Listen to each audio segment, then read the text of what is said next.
Please welcome to the stage the President of the United States, Joe Biden.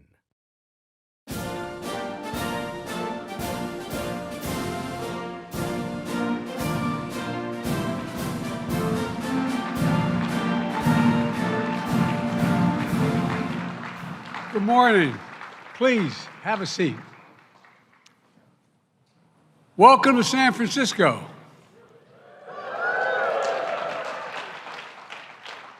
This Marconi Center is about as big as my state. This is a city of synonymous with innovation and breaking barriers, where collaboration and coming together have always been key to unlocking our potential.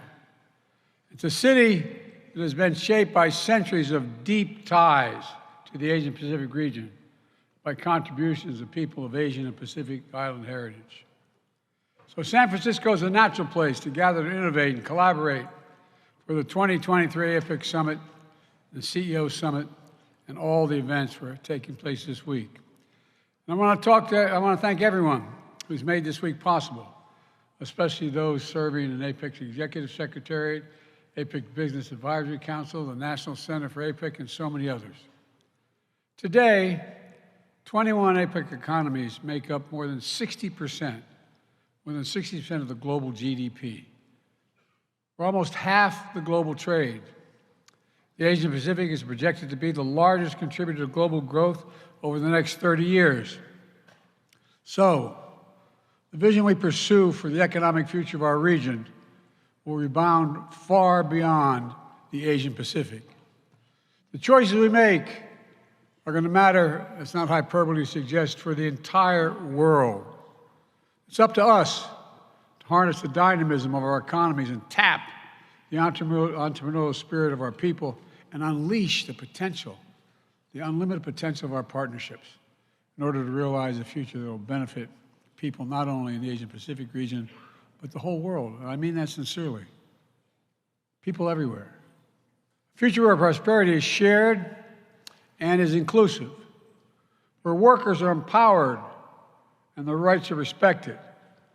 Our economies are sustainable and resilient, and the bridges that connect our people open a golden gate of opportunity to create lives of hope.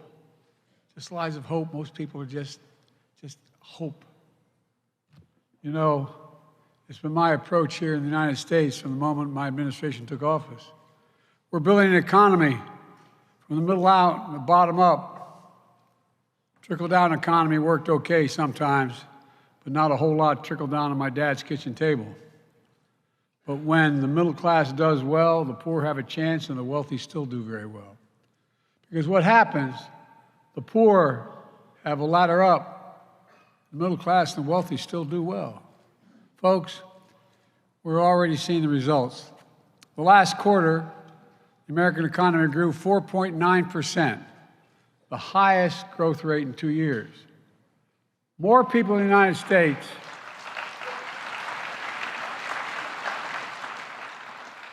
because of many of you sitting there, the CEOs, let's give credit where it's due. More people in the United States are in the workforce today than any time in American history. Our unemployment has been under 4% for 21 straight months. Inflation has come down by 65%, more to do. We now have the lowest inflation rate of any advanced economy in the world. Meanwhile, median household wealth has grown by 37% in real terms since before the pandemic. I acknowledge there's a disconnect between the numbers and how people feel about their place in the world right now. We can deal with the second part as well. We still have work to do, but our model for growing is delivering real results for all Americans. Significant Black unemployment, Latino unemployment, et cetera. The strength of our economy is driving growth and spurring investment throughout our region. And again, because of many of you sitting in front of me made those judgments. And it's drawing investments to the United States, especially from Asia-Pacific economies. Since the start of my administration, Companies from across the Asian Pacific have invested over $200 billion in the United States. These are historic investments, creating literally tens of thousands of good-paying jobs. We're 14 million created just since we came to office. All across America in industries that are going to shape the future of this globe. Semiconductors, electric vehicles, batteries, critical materials, hydrogen hubs, and other critical emerging technologies. I've long said it's never been a good bet to bet against the American people. Never. No, I mean it. Think about it. It's never been a good bet. And we're proving it once more. So my message to all of you here today is, leaders of government and industry, you can count on the United States. We're delivering on our promises, and we're doubling down on our progress. And we'll soon be your strong and steady partner as we continue working together to realize the Asian Pacific region that is free and open, prosperous and secure, resilient and connected. By the way, twice since I've been president, I've had the leaders of the Asian Pacific Islands come and meet with me in the United States. They're all part of it. I thought when I left the G20 and Vietnam desperately wanted to see me and raise the relationship, it brought me back when I stood in front of that monument to John McCain. All my days growing up, I never thought that would ever occur. Today, I'd like to talk a little about the work we've done in the region to get there and how we're going to go about seeing this road forward. I've said for a long time, the United States is a Pacific power. I had that brief discussion yesterday with President Xi. He had asked me before, I reminded him, why we were so engaged in the Pacific. It's because we're a Pacific nation. And because of us, there's been peace and security in the region, allowing you to grow. He didn't disagree. By the way, it was a very good, straightforward meeting. We aren't going anywhere. For decades, America's enduring commitment to the region has been a springboard that's enabled growth, transformative growth, ensured the open flow of commerce, lifted millions of people out of poverty. Today, that relationship goes both ways. The United States remains vital to the future of the region, and the region is more vital than ever to the United States of America. It's been my administration's outlook from day one, and we have clearly laid out our approach with our Indo-Pacific strategy. We're delivering across the board, including when it comes to our shared economic agenda. The United States has deep ties with our fellow APEC economies. More than 60% of U.S. exports go to fellow APEC economies. Robust two-way investment between the United States and APEC countries supports good jobs and new opportunities all across the region. And American businesses, significantly represented here in this auditorium, are the largest source of foreign direct investment in the APEC economies. In fact, if we take just the U.S. companies represented here at this summit and look at their new investments in APEC economies in the calendar year, it totaled more than $50 billion so far. Investments announced today from companies like Amazon, United, Delta, Microsoft, to make sure our region is more inclusive and interconnected. Investments announced today from companies like Boeing, Apple, Flexport, Pepsi-Cola, or Pepsi Company, I should say, to make our economies greener and more sustainable. Investments today from companies like IBM, Organon, Visa. Look, they make our region more resilient. Y'all make it more secure. Here in this world-renowned hub of innovation, leading tech companies like Anthropic, and I'm going to mispronounce. I'm not going to even try. It's better not to try and not mispronounce than try and mispronounce. The point is, small and medium-sized businesses and startups are getting into action as well. All the announcements translate into real outcomes that matter to people's lives. They're proof that a strong, dynamic American economy is an engine of growth, economic growth, and innovation throughout the entire region. And they're testament to the fact that American investment and American ingenuity are in high demand all across the region. Because when you do business with the United States and our companies, you know what you're getting. High standards, fair practices, protections for workers, world-class ideas and innovation, and a commitment to deal with the environment. Finally, it's a quality guarantee. Look, this is how we've been able to mobilize billions in investment, including major new announcements this morning through our Partnership for Global Infrastructure and Investment. We also work closely to deepen our bilateral economic cooperation with partners throughout the region, especially on the issues that will most impact our future economic success. For example, in September, when I traveled to Vietnam, as I mentioned earlier, to mark a historic new phase in our partnership of our countries, we committed to work together to strengthen the semiconductor supply chain. With India, Japan, Republic of Korea, and Singapore, we've launched new initiatives to shape the technologies and standards that will transform the future. We've deepened economic partnership with the Philippines, Indonesia, Australia, and others. We've renewed and elevated our engagement with critical regional bodies, including the ASEAN and Pacific Islands Forum. And when we offered to host APEC 2 years ago, we committed to modernizing this institution to make it easier for us to work together as we take on the challenges of a new era, and there are many challenges.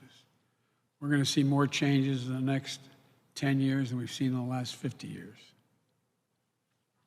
That brings me back to the summit and where we go from here.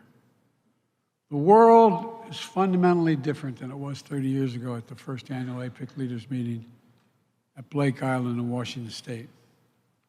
The questions we must answer today are not about how much we trade, but about how we build resilience, lift up working people, reduce carbon emissions, and set up our economies to succeed over the long run. How to deliver growth from the bottom up and the middle out so no one gets left behind. And the idea behind this new Indo-Pacific Economic Framework, a partnership among 14 diverse and dynamic nations, all committed to tackling urgent issues like pandemic response, vulnerable supply chains, climate change, natural disasters, which we've learned can gravely impact our economies. We've announced the framework in May of 2022. And later today, we're launching an important new tool to promote sustainable economic growth and create a race to the top, not the bottom. There are tangible commitments negotiated in record time that are going to deliver meaningful outcomes to make supply chains more resilient, facilitate clean energy transition, and fight corruption. For example, our new supply chain agreement will allow us to better monitor for supply chain challenges before they become the kind of full-scale disruptions we saw during the COVID-19 pandemic, and ensure we're better prepared to shift and adapt when disruptions do occur, and they will. I know you all know better than I, our work is not yet done. This framework will be a platform for ongoing economic cooperation, and we will continue working to better facilitate high-standard trade that advances workers' rights with strong enforcement of labor standards. And at every step, we have upheld our commitment to unions. Each of the framework pillars includes strong pro-labor outcomes that will benefit workers of all economies. It's critical to building a stronger, fairer, more resilient economy for families across the Indo-Pacific. This week, my administration has launched our new global labor strategy to ensure that workers' rights are the centerpiece for economic strategy internationally as well as domestically. That's a primary concern to me. Last week in Illinois, I congratulated the UAW on their record contract with the big three U.S. auto companies. The contracts can lead to thousands of new jobs, billions of dollars in planned investment to keep American auto industry strong and competitive. And I urge any company investing in America to enter into partnerships with the most highly skilled, dedicated, and engaged workers anywhere in the world, American labor. And folks, I asked the Treasury Department to do a study. When labor does well, what does that do to people, all other non-labor folks around the country? Everyone benefits. And by the way, the reason many of you use labor is because they're the best workers in the world. Union. It's not like you show up one day and say, I want to be an electrician. You show up one day and say, you got 5 years to practice. And then you get a card. I'm also intent on responsibly managing the competition between the United States and the People's Republic of China. That's what we talked a little bit about yesterday, President Xi and I. That's what the world expects of us. And I promise you that's what we're doing. I met with Xi yesterday, leader to leader, to make sure there's no miscommunication between us. As always, and I've met with him more than any other world leader because when I was vice president, it was concluded that I should get to know him. It wasn't inappropriate for the president of the United States to be meeting with the vice president. We've had, prior to this, 68 hours of private meetings, just he and I, each with a simultaneous interpreter. Our discussions have always been candid and constructive. I again emphasize to President Xi that the United States does not seek conflict. And yesterday we announced resumption of military-to-military communication channels to reduce the risk of accidental miscalculation. And it exists.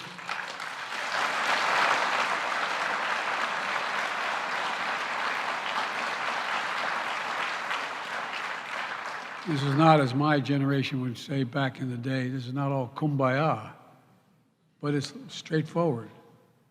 It's straightforward. We have real differences with Beijing when it comes to maintaining fair and level economic playing field and protecting your intellectual property. We're going to continue to address them with smart policies and strong diplomacy. We've also taken targeted action to protect our vital national security interest. Let me be clear. We are de-risking and diversifying our economic relationship with the PRC, not decoupling.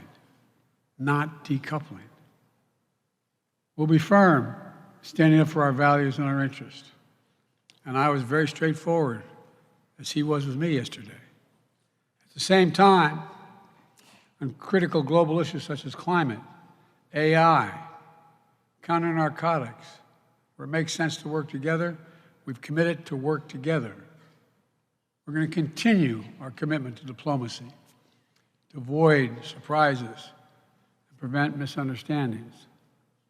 A stable relationship between the world's two largest economies is not merely good for the two economies, but for the world.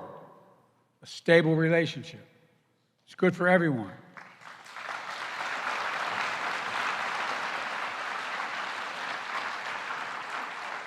Let me close with this. The leader's statement from that first Blake Island summit 30 years ago captured a shared commitment to, quote, deepening the spirit of community, end of quote, among our economies.